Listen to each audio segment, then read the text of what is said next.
Olá, queridas, boa tarde. Estamos ao vivo nessa live mais uma vez. Agradecer aqui a presença das companheiras da Rede Transfeminista, Janaína, intérprete de Libras.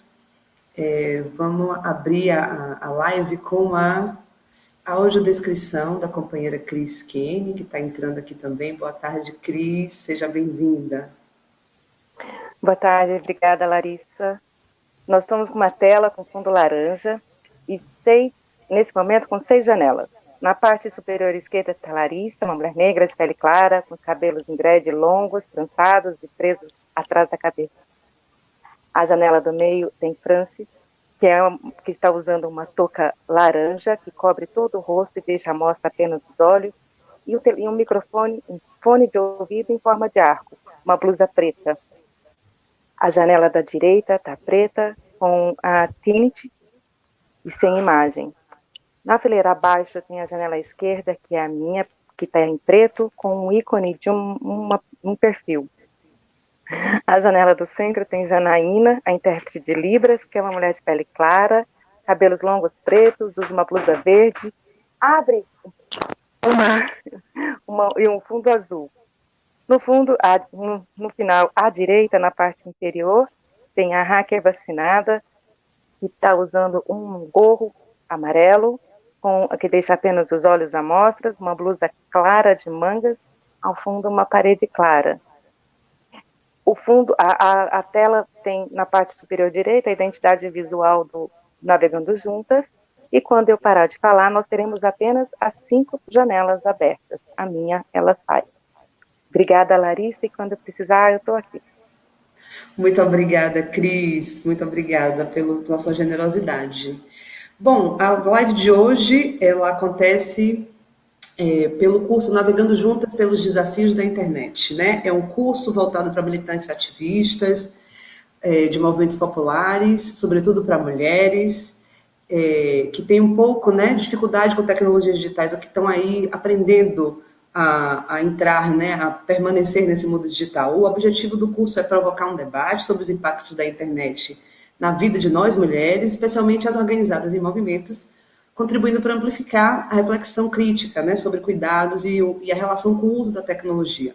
Bom, para conversar com a gente hoje, né, o tema da nossa live é cuidados digitais e soberania tecnológica, a gente convidou as companheiras da Rede Transfeminista. A Rede Transfeminista é formada por ativistas autônomas e pelas organizações Clandestina, Code Rights, Maria Lab, Vedetas e Escola de Ativismo.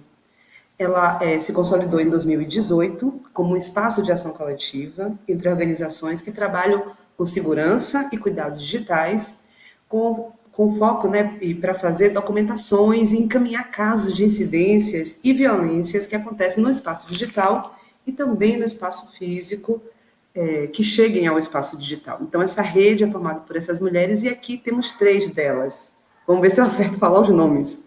A primeira delas é hacker vacinada, essa é fácil.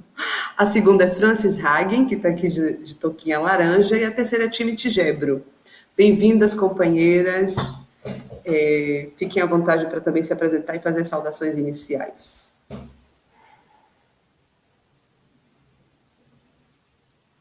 Bom, vou lá começar. Boa tarde. Espero que vocês estejam me ouvindo bem. Está dando para ouvir? Primeiro, queria explicar por que a gente está com essa máscara, né? Como a gente trabalha diretamente com casos de cuidados digitais, a gente prefere não se identificar, a gente prefere ter o nosso perfil da rede um pouquinho mais privado. E a gente está aqui para esse bate-papo. Escolhemos pseudônimos também para garantir nossos nomes. Eu escolhi o pseudônimo Frances Haugen, que é essa mulher que ninguém conhecia, mas essa semana todo mundo está falando dela, que eu não tenho nada a ver com ela. Ela é uma CEO norte-americana que fez uma denúncia, né? Ela foi vazou informações do Facebook, informações que são muito, muito importantes aí abrir discussões de que o Facebook realmente é uma empresa que coloca os lucros acima do bem-estar das pessoas, e nesse caso com adolescentes, meninas adolescentes. Então, isso aí vou deixar para as minhas companheiras se apresentarem também. Boa tarde. Bom, boa tarde. Vocês me ouvem? Bem, queria agradecer o convite, parabenizar pelo tema, mais uma vez, mais um dos temas maravilhosos tratados pela Universidade Livre Feminista. E, bom, meu codinome não tem muito o que explicar, é isso, hackers também podem se vacinar, e todas nós podemos também ser hackers. Então, chamo Timothy. Olá, boa tarde a todas as pessoas que estão na live com a gente. É sempre uma satisfação compartilhar, né, esse espaço que eu acredito que seja realmente um compartilhamento de ideias, né, não é só da nossa parte, não é uma coisa, né, de cima para baixo, ideia que seja horizontal, né, o que a gente acredita enquanto rede, feministas digitais. E seguindo a linha de Francis, eu também escolhi, né, um nome com uma certa repercussão, né, que é Timothy Gebru, que foi co-líder de inteligência artificial do Google, uma mulher negra, e foi demitida do Google por fazer pesquisas relacionadas à ética de dados e aos danos da inteligência artificial com relação à coleta de dados. Então, essa é a referência com relação a Timothy. Recomendo bastante que busquem também um pouco mais sobre essa pessoa, que ela é uma pessoa muito interessante. Massa, meninas, acho que vocês provocaram bastante, né? Acho que esse exemplo de vocês aqui, né, de mudarem a identidade, é um pouco do que a gente propõe, né, nas conversas sobre cuidados digitais, como isso pode ser uma estratégia também, né, para poder burlar, né, digamos assim, ou hackear aí as redes sociais. E muito interessante poder falar com você. Eu, particularmente, estou me sentindo entrevistando aquele povo, sabe, no jornal que a gente não conhece direito. Tá muito interessante. Mas eu queria começar com uma pergunta. Eu queria ouvir vocês conversarem um pouco sobre... Bom, nessa semana, especificamente, a gente teve a pane do WhatsApp. Todo mundo parou, o mundo inteiro parou. E algumas de nós, né, ficou doente, algumas tiveram incursões bem específicas no seu trabalho, né, prejudicou o trabalho de algumas de nós, articulação política, enfim. E aí eu quero perguntar para vocês, uma pergunta, obviamente, de R$1 milhão, que é: o que fazer quando a rede proprietária para? O que a gente pode? Qual é a alternativa? O que vocês me dizem?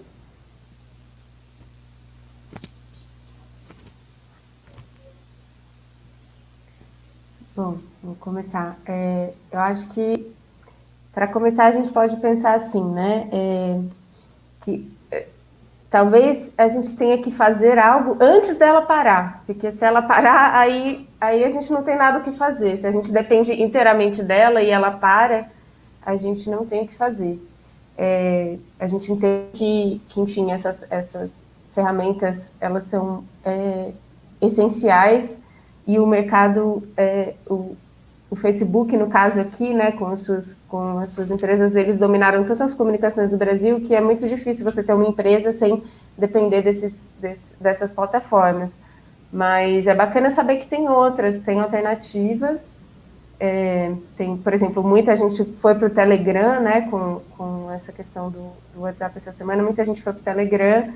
E eu ainda acho muito bacana a gente fomentar também economias de bairro, redes entre as pessoas, sabe? A gente tentar sair um pouco dessa coisa de só plataformizar as nossas relações, tanto afetivas, quanto econômicas, né? Quanto amorosas aí. A gente tentar sempre criar alternativas que não estejam nessas grandes plataformas. Falar com o seu vizinho, vender o seu produto também no seu bairro, enfim, na medida do possível, né, que a gente entende que tem essa contribuição. E você no título da live tem um termo, né, que é soberania tecnológica, que a gente pode pensar uma outra abordagem sobre o tema também, que é a autonomia, né, autonomia tecnológica.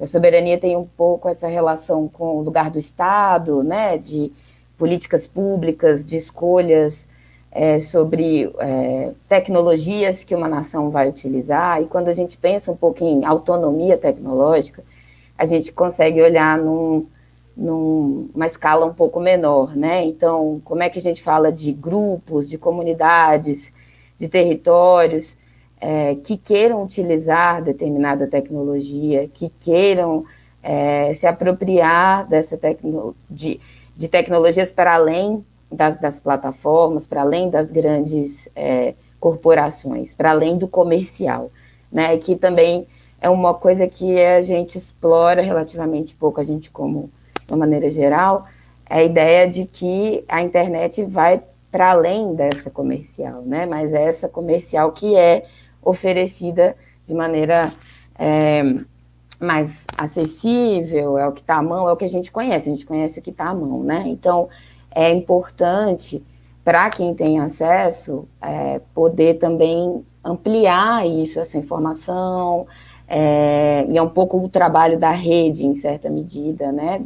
Dentro do possível, não é a ideia de abandonar as ferramentas como o WhatsApp, por exemplo, das grandes plataformas, se elas são necessárias, se é através delas que a gente consegue comunicar com a maioria das pessoas, mas, como o Francis trouxe, antes que elas caiam, né, ou que a gente perceba que é a única forma que a gente tem de se comunicar com algumas pessoas, tentar ir conhecendo, na medida do possível, outras alternativas, né? E, em alguns casos, até criando outras alternativas quando a gente trata também do digital. Acompanhando esse raciocínio, né, das companheiras, é interessante a gente pensar, né, até nesse contexto da atualidade, né, o quanto essa construção daquilo que é acessível, ela pode ser efêmera, né? Não só a queda do WhatsApp foi relevante, mas também pensar que ela diz respeito a uma estrutura de informação que é feita para que você utilize esse serviço, né? Tem todo esse plano da gratuidade, a gente está falando isso com o conhecimento de que o acesso de internet no Brasil é extremamente limitado em diversas regiões, em diversos territórios, e que muitas vezes o WhatsApp ele é uma ferramenta meio essencial, meio vital, porque é isso, porque muitas pessoas estão dependendo de uma torre de telefonia, de um plano gratuito pré-pago que ceda esses aplicativos, e aí a gente vê o quão dependente é nesse momento, e transitório mesmo, né? Por mais que tenha essa falsa ilusão da gratuidade e do acesso, ela é extremamente dependente de uma empresa, né, de uma estrutura só, e essa gratuidade ela só existe por conta do interesse dessa empresa. Quando esse interesse acabar, a gente vai continuar tendo que achar essas alternativas, né, como foram ditas. E acho que esse é um momento, né, para a gente refletir a respeito e pensar do ponto de vista de comunidades, de organizações, o quanto a gente está, o quanto é possível, antes de mais nada, mas o quanto também a gente está disposta a investir em uma alternativa de comunicação, né, além de ser uma alternativa segura, mas uma alternativa que seja realmente cuidadosa com aquilo que a gente acredita, no médio prazo, no longo prazo, porque a gente sabe que isso pode acontecer de novo. Aconteceu em 2015, aconteceu agora, então é uma questão de tempo para acontecer. Então faz parte do nosso cuidado, né, enquanto ativistas, pessoas em movimento, que nós pensemos também que a comunicação ela está nesse aspecto, né, tanto com um momento como a pandemia, onde, né, a nossa presença ela foi tolhida, né, por conta de uma catástrofe, né, que foi maximizada com o passar do tempo, mas também com essa noção de que a existência nesse lugar do digital, né, que vai continuar, que vai ser híbrida, né, que vai ser, né, uma mistura dessas nossas relações, também precisa estar nesse campo do cuidado. Nossa, gente. Diga, Raquel. E só por uma coisa que chamou atenção nesse acontecimento da semana, né? A gente teve outros episódios em que o WhatsApp caiu já no Brasil, né, temporariamente, mas o efeito dessa vez, quando cai Facebook, Instagram e WhatsApp, traz também um outro ponto em relação, quando a gente fala de grandes plataformas, para uma reflexão, né? Qual o tamanho dessas grandes plataformas? Agora a gente está falando de uma que é dona dessas 3 ferramentas. Então, durante 5 horas e pouco, né? Se a gente parece que foi um dia inteiro, mas foram quase 6 horas, nós estávamos sem acesso a 3 ferramentas que estão concentrando as nossas comunicações e também nossas informações, né? Então, eu acho que isso foi bastante significativo, né? Porque cai o WhatsApp, então vou tentar falar pelo Instagram. Cai o Instagram, vamos chamar ali pelo Facebook. E quando os 3 não estão lá?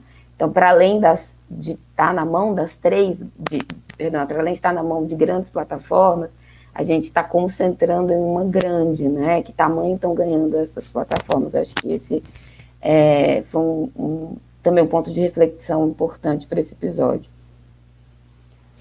Nossa, demais. Diga, Francis, venha conversar. Ainda dá para emendar mais um pouquinho? Não, acho que eu queria chover um pouco no molhado, mas eu acho que é importante lembrar também, né, trazendo essa questão da gratuidade e do monopólio, é que, na verdade, a gente tem a impressão de que esse serviço é grátis, mas essas empresas são as empresas mais ricas do mundo hoje e elas são, né, Facebook está entre...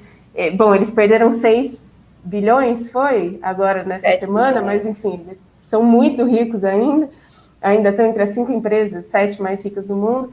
Eles estão ganhando dinheiro em cima dos usuários, em cima do nosso uso das plataformas deles, assim. Então, a gente também tem esse poder como usuário de colocar esse investimento em outros lugares, assim, né? A gente capitaliza eles de alguma forma.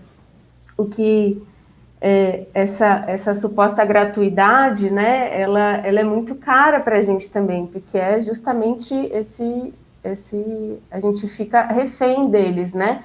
No caso Zero Rating, a política que Timothy estava falando, né, que é uma política que, embora o Marco Civil da internet, né, a Anatel não veja como uma política criminosa de mercado, ela a gente teria que ter possibilidade de acessar todos os aplicativos de forma gratuita.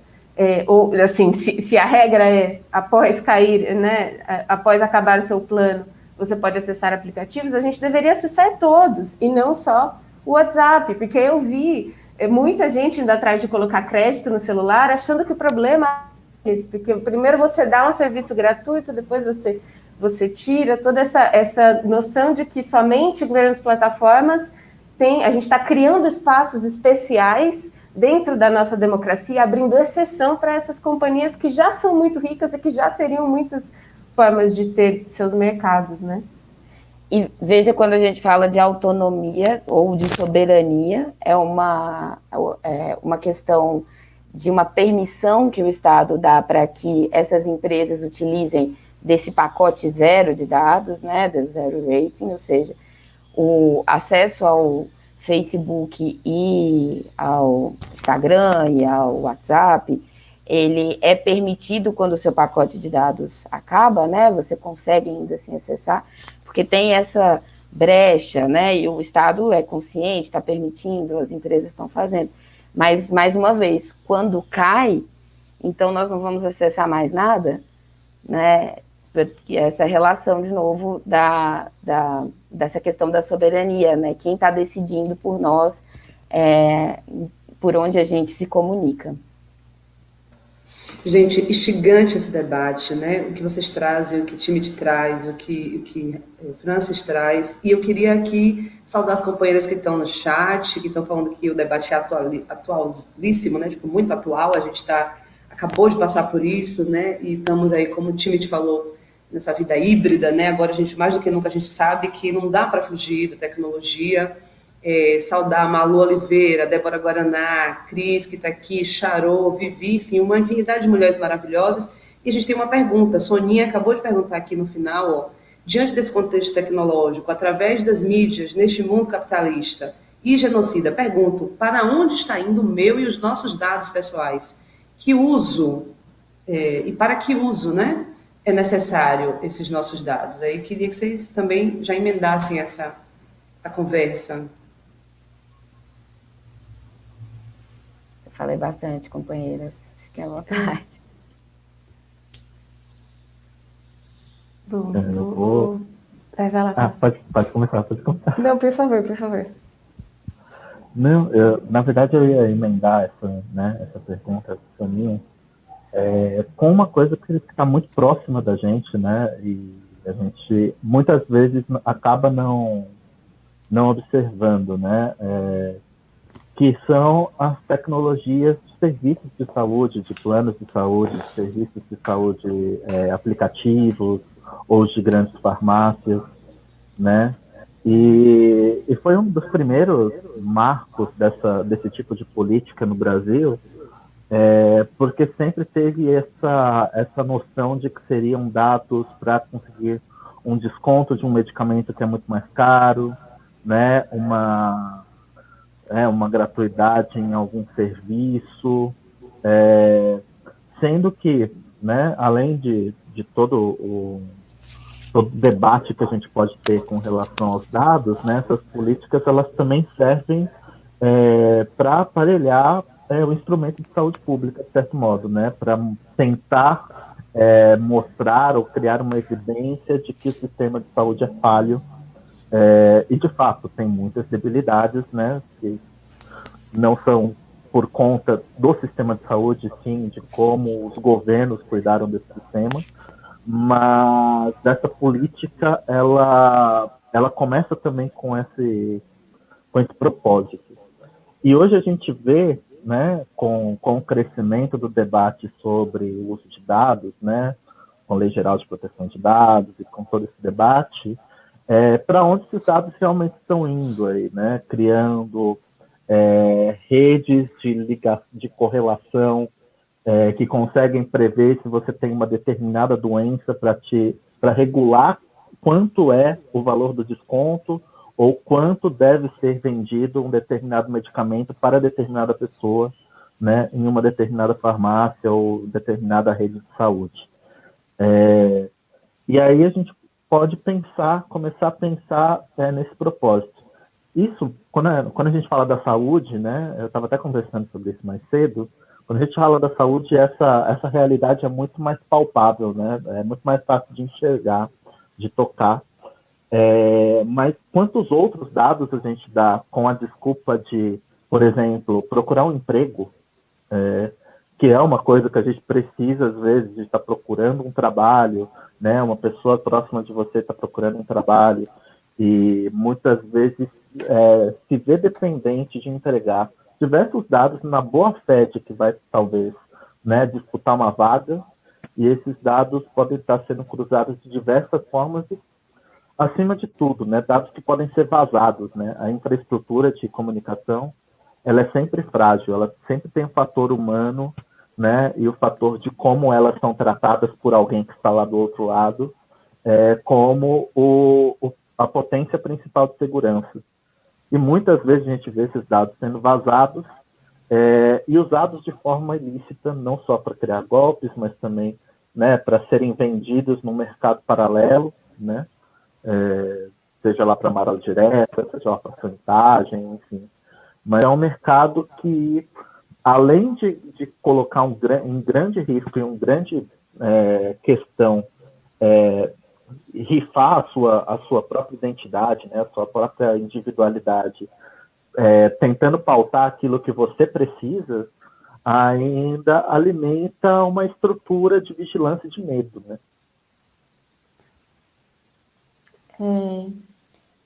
Muito, né, como o time te coloca essa coisa de quem que está cuidando desses dados, né?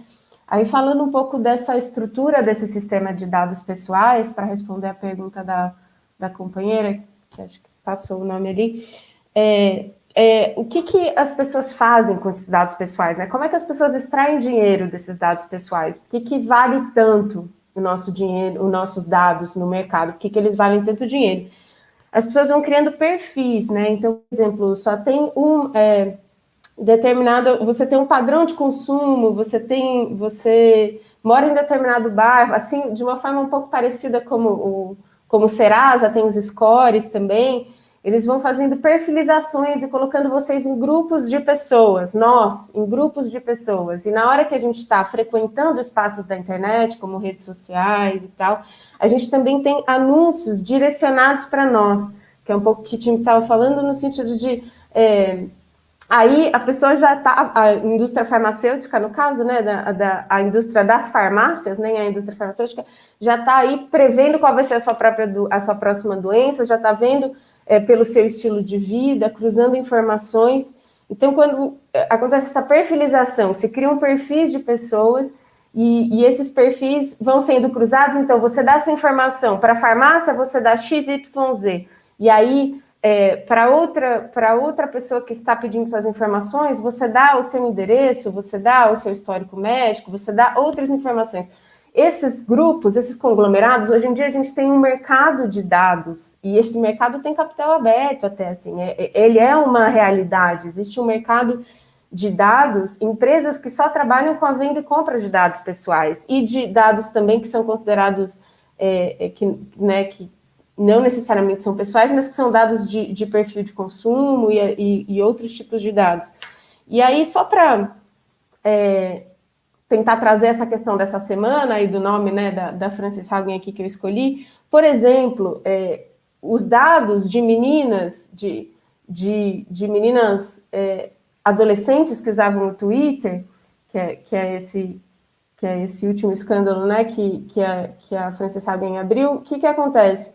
O algoritmo estava propiciando que meninas que já tinham propensão a terem, por exemplo, disforia corporal, anorexia, bulimia, ideários suicidas, a terem mais ainda acesso a conteúdos que estimulam esse tipo de comportamento, a partir dos dados que elas colocam, né? A partir do feed, alimentando o algoritmo, falando, bom, pessoas que já têm interesse nesses assuntos, toma mais conteúdo sobre isso, ainda que isso seja uma coisa muito prejudicial para elas. E o que a Frances Haugen falou?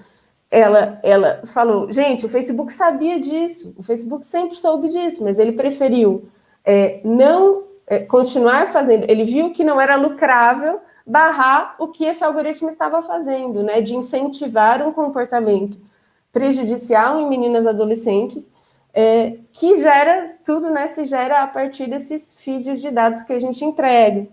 E quanto mais... A gente pode até anonimizar o dado, né? Então, não tem o seu nome, mas quem que tem o seu CPF que mora no seu endereço? É só você. Se você cruza 3, 4 bancos de dados, você já não tem mais dados anonimizados. Desculpa, falei bastante. Acho que Jéssica Hipólito está trazendo uma questão super interessante, né? Provocando sobre as possibilidades alternativas, sobre... essa questão da imposição, né, do ódio ao empreendedorismo, então onde vamos vender. Mas eu queria só complementar uma questão que os companheiros estavam trazendo, sobre esse cruzamento de dados, sobre o que fazem com os dados, que vai para além da propaganda que vai passar no nosso feed. Tem também a questão, né, dos planos de saúde, mas de estarem nos mapeando e nos devolvendo informações num ciclo que é construído por esse interesse de nos perfilar, nos colocar em perfis, né? Então, começa a refletir no que chega para a gente de notícia, de informação, no que chega para a gente de lazer, de cultura, né, de acesso. Então, a gente, em um dado momento, as nossas informações estão tão entregues, cruzadas, que a gente faz uma busca e acredita que o que está retornando é o que existe, né? Estou tendo acesso a todas as coisas, mas não, elas estão cada vez mais adaptadas a um perfil que é próximo do que eu quero, mas muito, muito desenhada porque esse mercado, né, esse capitalismo quer. Então, isso vai atravessando as nossas vidas em várias esferas, na medida em que a gente vai usando mais e mais tecnologia também, né? Acho que só para complementar. Nossa, demais, gente. Tinte, quer comentar? Eu quero fazer uma rápida costura com relação a essas coisas que Hacker Vacinado estava falando e que Jéssica também pontuou. A gente tem uma grande dualidade, né? E ela é muito causada por esse efeito da plataformização da vida mesmo, né? Que é essa questão das novas formas de precarização mesmo, né? Não parte só do lugar do empreendedorismo apenas, mas em como tornar, criar nas plataformas de internet, tornar essas plataformas um grande mercado aberto, quando na verdade isso não é verdade, né? Como eu costumo brincar, que na verdade, se a gente pensar especialmente nos recortes sociais e culturais com relação ao acesso e ao como navegar na internet, a internet toda é uma grande pirâmide. Então, existe uma grande falsa simetria com relação a como essas pessoas estão entrando na internet. E aí a gente pensa, né, que quando a gente pensava em criar um comércio na internet, por exemplo, há uma década atrás, a gente falava, nossa, preciso criar um site, né? Ou como na época já começava a falar, preciso criar um e-commerce, né? Uma plataforma onde eu possa fazer uma loja vendendo os produtos. E isso ainda, né, já havia esse conceito de plataformizar toda a nossa comunicação, né, todo o nosso convívio social, mas ainda tinha esse lugar, e ainda isso também expressava uma diferença no acesso, né? Essas plataformas não eram determinantemente populares, né? Elas ainda tinham, né, um certo nicho, né, de pessoas ali, de certo modo, mais literadas tecnologicamente. E o site era uma coisa que vinha mais na cabeça, né? Vou criar um site, vou acessar um site, acessar um blog. Então era uma coisa mais tangível para uma pessoa que estava querendo começar a entrar na internet, começar a fazer algum tipo de movimento dentro da internet. Com o passar desse tempo, né, quanto mais foram surgindo não só plataformas de mídia social, mas também essas plataformas, né, de serviços, né, onde a gente vê, especialmente, mais criticamente na pandemia, o quanto elas influenciam nessa precarização, né, aplicativos de entrega, aplicativos de transporte, enfim, que repassam muito mal, né, recursos, né, tipo, repassam pouquíssimo recursos de fato para quem está na ponta. Aí a gente começa a analisar mesmo para onde esse mercado está indo, né? Porque a gente pensa, e aí a gente pensa com o valor de 2020, com o dólar a mais de R$5, o euro a mais de R$5, né? No contexto econômico da coisa. Manter um site é caro ainda. Se a gente for pensar, eu vou comprar um domínio, vou criar um site, vou pagar um servidor, a gente está falando de uma quantidade de dinheiro que ela é considerável, né? Especialmente no momento atual, considerando que esses valores são cobrados em dólar ou em euro, né? Mesmo que eles sejam convertidos para reais, né? Então, o primeiro lugar para onde essas pessoas correm definitivamente são as mídias sociais. É de graça, né? Teoricamente, né? Na prática a gente sabe que não. Mas é de graça, eu consigo divulgar para o maior número de pessoas. Então cria-se essa ilusão, né? De que a gente consegue alavancar as nossas comunicações através dessa mídia, quando na verdade ela chega num número muito limitado, e já foi demonstrado por diversos estudos e diversas investigações que é realmente limitado. Várias publicações de pessoas negras, várias publicações de pessoas LGBT, que são cortadas, de certo modo, né? O alcance é cortado por conta de uso de determinados termos que são arbitrários com relação a essas plataformas. Então a gente acaba criando aí uma grande dificuldade, né, uma grande dicotomia de é mais acessível para a maioria das pessoas, mas ao mesmo tempo não rende o resultado porque só recria o processo de precarização do trabalho. E aí a gente pensa que realmente a gente não está falando só de redes, né, digitais, a gente também está falando de redes de afeto, redes de potencialização, redes de economia solidária, né? E a gente passa a expandir um pouco o caráter de como usar as ferramentas. A gente sempre aprendeu a hackear muito bem essas ferramentas, mesmo, né, sendo pautadas por essa precariedade. A gente sempre consegue achar um jeito de tornar o uso dessas plataformas individuais coletivos. É óbvio que essas plataformas não são perfeitas, mas acho que o caminho onde a gente tem que seguir é nesse lugar de uma coletividade, né, de uma criação de redes que, em algum momento, criem forças para sair dessas plataformas, né?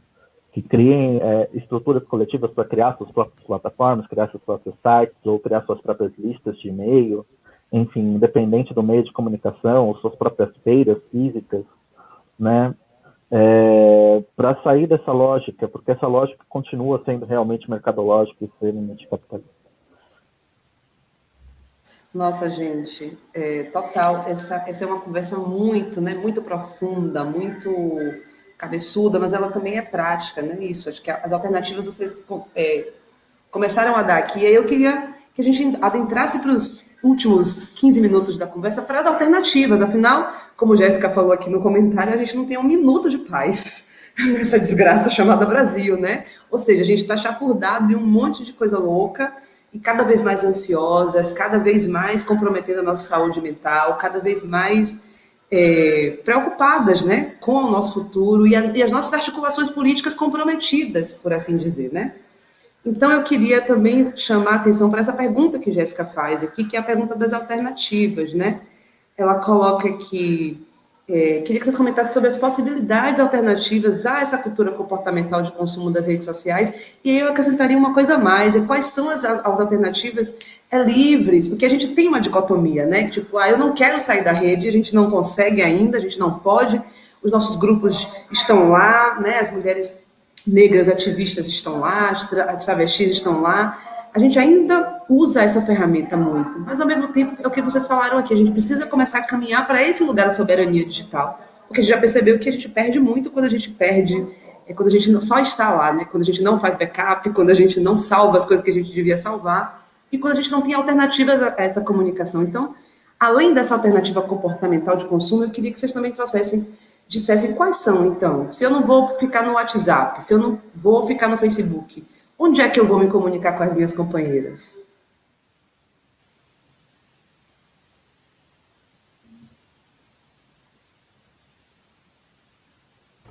Essa é uma questão cruel, de certa medida, né? Difícil, porque não é simples chegar e dizer: olha, companheiras, é muito fácil sair do Instagram, porque o Instagram é assim, o WhatsApp é assim, vamos todas pro Signal, Telegram, como a Cris bem colocou aí, essa semana já foi anunciada como o próximo vilão das eleições, né, que é um outro ponto, se der tempo a gente pode comentar, mas a questão das alternativas, que ainda são questões que a gente enfrenta na realidade do Brasil, né, brasileiro, quando a gente pensa nos dispositivos que nós temos, né, dispositivos que têm aí uma limitação de memória, a própria questão dos dados, dos bancos, dos pacotes de dados que a gente falou, algumas alternativas não têm acesso livre, né, ao pacote zero rating, mas existe sim. E quando a gente tem essa tomada de consciência, fica mais... não é que fique mais fácil, mas a gente se motiva mais a fazer algumas mudanças, né? Então, como a gente opta em algum momento por começar a comprar de pessoas locais, quando a gente opta por começar a consumir de pessoas da nossa rede, de pessoas que nós conhecemos, quando muda essa chave, né, a gente faz esse movimento e aí começa a ficar um pouco mais fácil, um pouco mais fluido, você já sabe quem te oferece determinado produto no seu bairro, quem oferece determinado produto na sua cidade, e quem oferece e de quem você quer comprar, né? Quem é aquela pessoa que você quer fortalecer. A mesma forma existe dentro da internet, dentro das questões digitais, alternativas que, sobretudo, não são comerciais, né? Qual que é talvez a maior diferença dentro dessa conversa que a gente está tendo, é que essas alternativas como um Signal, que é um serviço de troca de mensagens muito parecido com o WhatsApp, funciona como o WhatsApp, que ele não tem a sua lógica, né, de existência, o seu plano de negócio baseado nas nossas informações, nos nossos dados.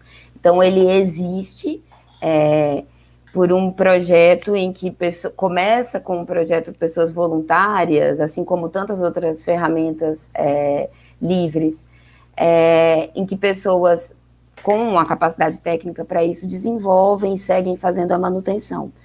E aí é importante a gente também, conforme puder ir adotando, puder ir utilizando essas ferramentas, não ter essa mesma expectativa, né, de que eu vou encontrar, não é igual ao WhatsApp, no WhatsApp eu tenho 1 milhão de figurinhas e nesse eu não tenho, ou não é tão bonito, mas são escolhas políticas, elas atravessam esse lugar, né, eu vou consumir apoiando a minha rede, então eu vou consumir também ferramentas tecnológicas que têm um viés político, moral, mais próximo, mais parecido com o meu. Então, existem alternativas, sim. E aí a gente poderia ficar numa lista aqui, mas não sei se é o caso. Mas acho que o mais interessante é isso, entender que muda-se a chave para uma postura política e que a gente não está falando de ferramentas comerciais. Então, também tem que ter uma predisposição a compreendê-las, né, a aprender também, mas que vale a pena depois.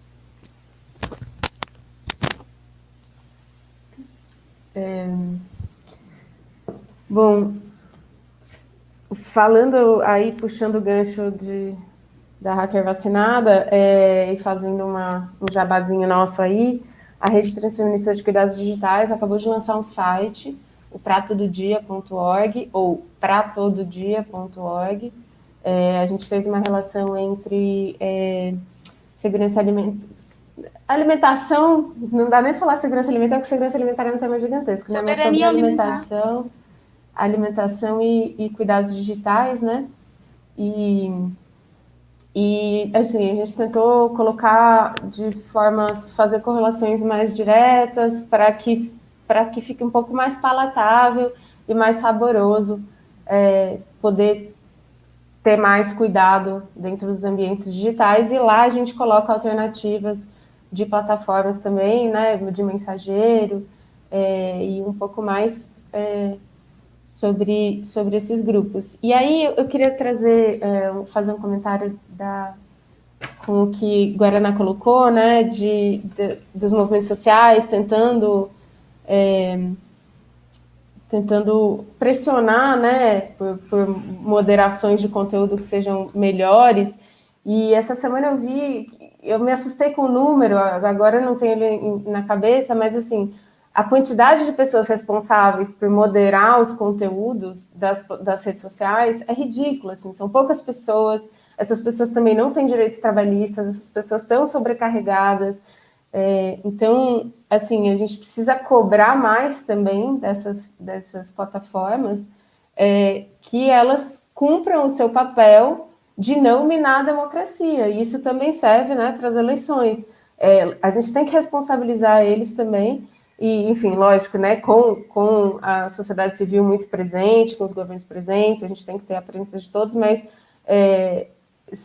se criou uma grande estrutura, né, que não facilita, não favorece a democracia, que tem um viés puramente econômico, e a gente, né, defender uma moderação boa de conteúdo é defender a democracia, assim. Então, por mais que essa discussão seja uma discussão que ela é difícil de acessar, e muitas vezes movimentos sociais mais tradicionais acabam não acessando, a gente tem que ver que é isso, né?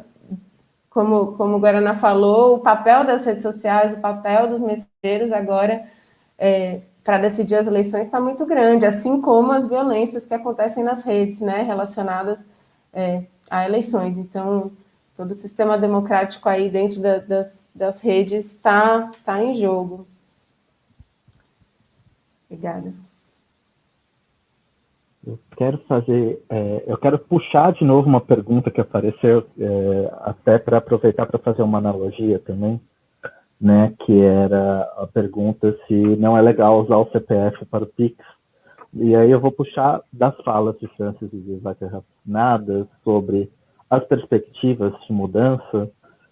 Uma coisa que eu tenho pensado e fomentado um pouco, que a estrutura do capitalismo é uma cultura do sucesso, né? É uma tratativa, uma narrativa voltada para o sucesso.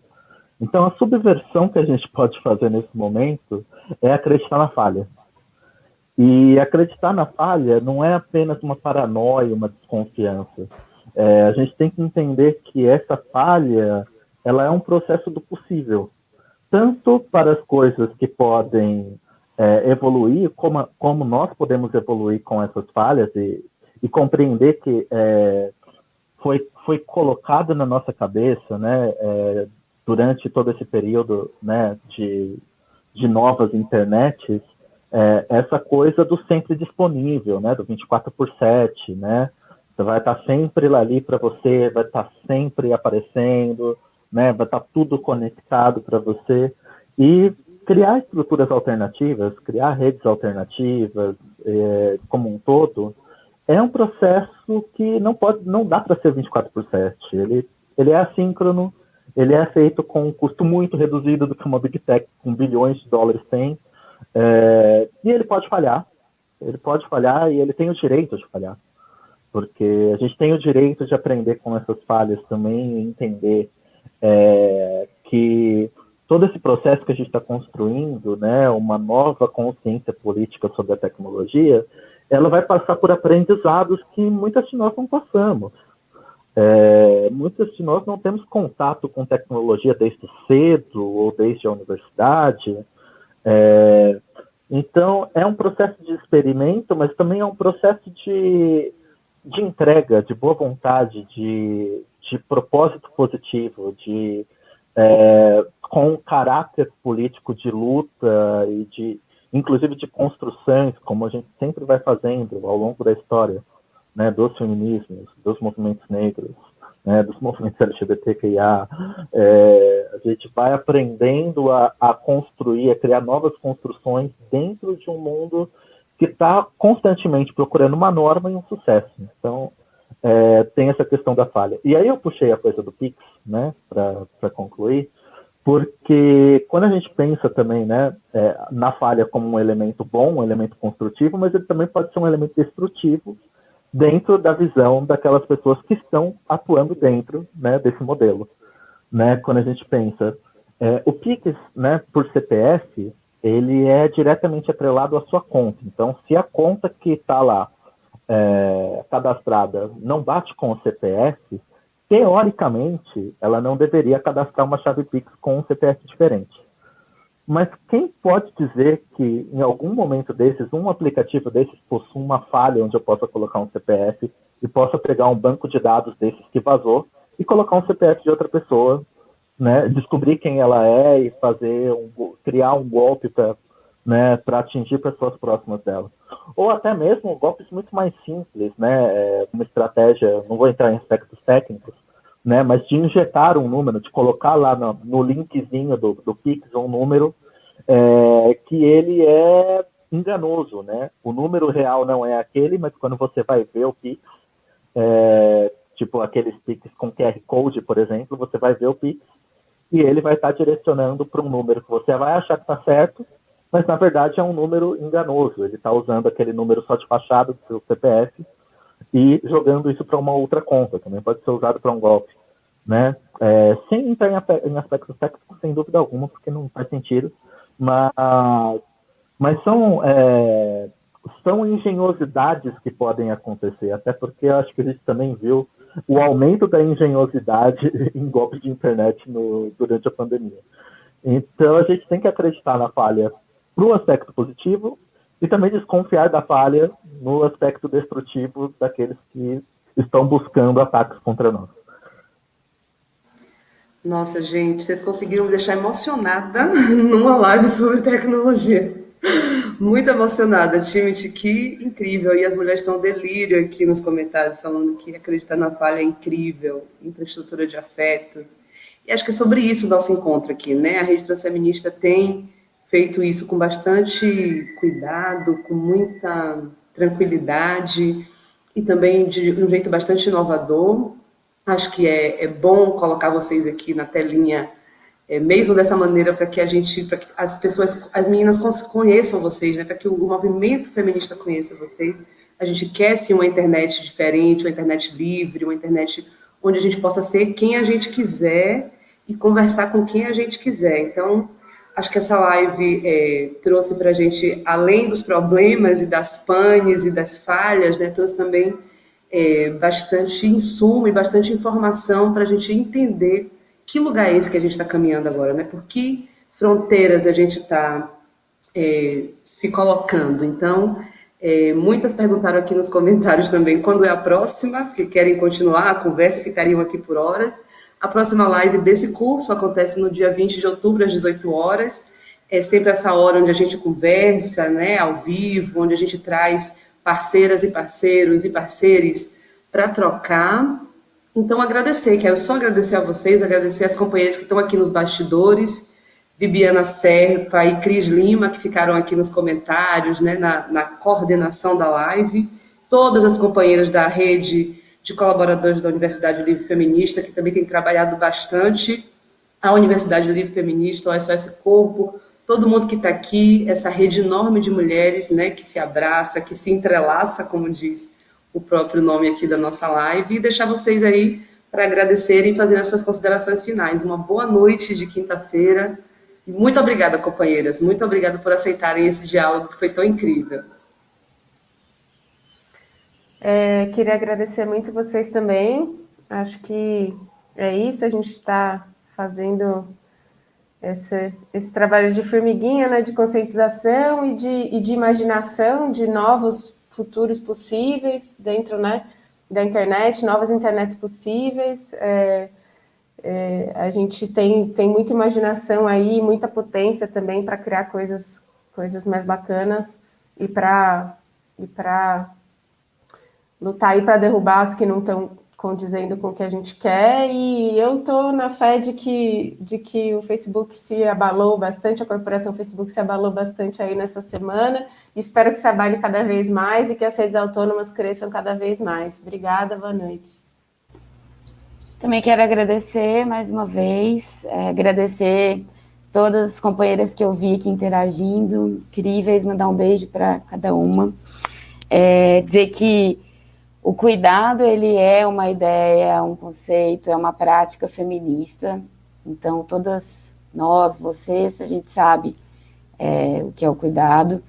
E assim como a gente sabe que ele passa por práticas, né, e por redes de cuidado, de afeto, a gente traz conosco essa ideia para o digital. Então, vocês tenho certeza que sabem, sim, fazer seu cuidado digital, acreditem, mas, na dúvida, busquem as suas redes, busquem a Rede Transfeminista e outros lugares para trocas, para a gente ir aprofundando essas práticas e aplicando elas, né? Porque a gente sabe que, sobretudo, a prática do cuidado é muito importante.